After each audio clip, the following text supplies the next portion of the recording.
ನಿಮ್ಮನ್ನು ಎದುರಿಸೋದೇನು ದೊಡ್ಡ ಮಾತಲ್ಲವ ನಾವು. ನೀವು ಬೆಳಗ್ಗೆ ಎದ್ದು ಕೂಡಲೇ ನಿಮ್ಮ ಮನೆ ಮುಂದೆ ಒಂದು ಇದ್ಲು, ಒಂದು ಮೆಣಸಿನಕಾಯಿ, ಒಂದು ಮೊಟ್ಟೆ ಹೊಡೆದಿಟ್ರೆ ಸಾಕು ಢರ್ ಅಂತೀರಿ ನೀವು. ಒಂದು ಯಾದ್ರಿ ಅತ್ತ ನಡಗೋಗ್ತೀರಿ. ಒಂದು ಇದ್ಲು ಎದುರಿಸ್ತದ ನಿಮ್ಮನ್ನ, ಒಂದು ಮೆಣಸಿನಕಾಯಿ ಎದುರಿಸ್ತದ ನಿಮ್ಮನ್ನ. ಯಾಕೆ ಭಯ ಪಡ್ತೀರಿ? ಎಲ್ಲದ ಭಯ? ಏನದ? ಇವತ್ತು ಹುಟ್ಟಿದೀವಿ, ನಾಳೆ ಸಾಯ್ತೀವಿ.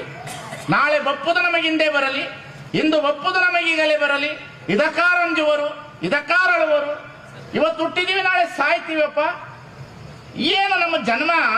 ಬಸವಣ್ಣ ಏನು ಹೇಳುದ ಅನ್ನೋದನ್ನೇ ನಾವು ಮರ್ತು ಬಿಟ್ಟ ನಾವು.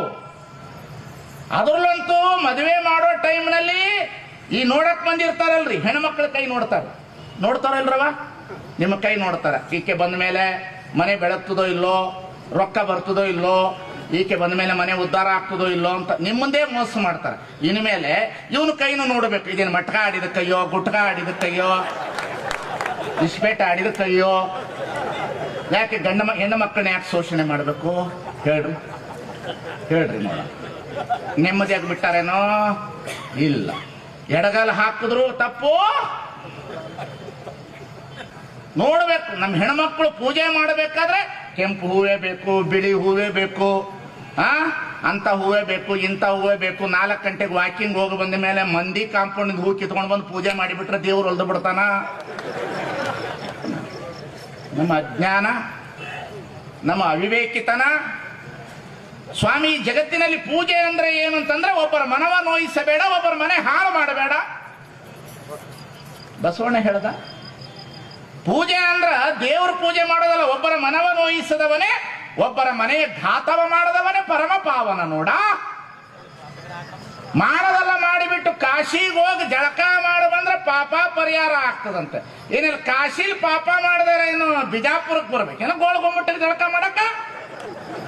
ಮೀಪರೆ ಪೋಪರೆ ಅದೇನು ಕೆಸರೆ? ಸ್ವಾಮಿ, ಈ ಬಲ್ಪ್ ಎಷ್ಟು ಉಳಿದದಂತ ಬಲ್ಪ್ ನೋಡಬಾರ್ದು, ಮೀಟರ್ ನೋಡ್ಬೇಕು. ನೀನು ಏನು ತಪ್ಪು ಮಾಡಿದೆ ಅಂತ ದೇವ್ರ ಹತ್ರ ಹೋಗಿ ಹೇಳಬೇಡ, ನಿನ್ನ ಮನಸ್ಸೊಳಗೆ ನಿಂತು ನೋಡು, ನಾನು ಏನು ಒಳ್ಳೆಯವನು ಕೆಟ್ಟವನು ಅನ್ನತಕ್ಕಂಥ ಮಾತನ್ನು ಹೇಳ್ತದೆ ಈ ಜಗತ್ತಿನಲ್ಲಿ.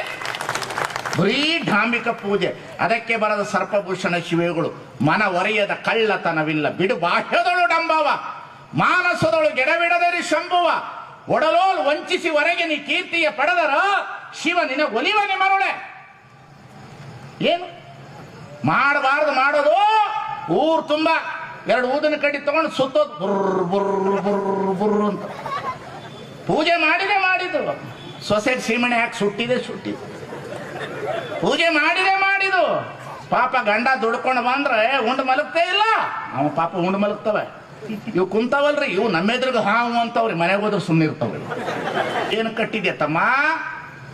ಗುಡಿ ಕಟ್ಟೋದಲ್ಲ, ಮಸೀದಿ ಕಟ್ಟೋದಲ್ಲ, ಮನಸ್ಸುಗಳನ್ನ ಕಟ್ರಿ, ಮಾನವತೆಯನ್ನ ಕಟ್ರಿ, ಮನುಷ್ಯನ ಬದುಕನ್ನ ಕಟ್ರಿ, ಕುಟುಂಬ ಕಟ್ರಿ. ಈ ಜಗತ್ತಿನಲ್ಲಿ ಕುಟುಂಬ ಕಟ್ರಿ ಇವತ್ತು, ಕುಟುಂಬ ಕಟ್ರಿ ಈ ಜಗತ್ತಿನಲ್ಲಿ.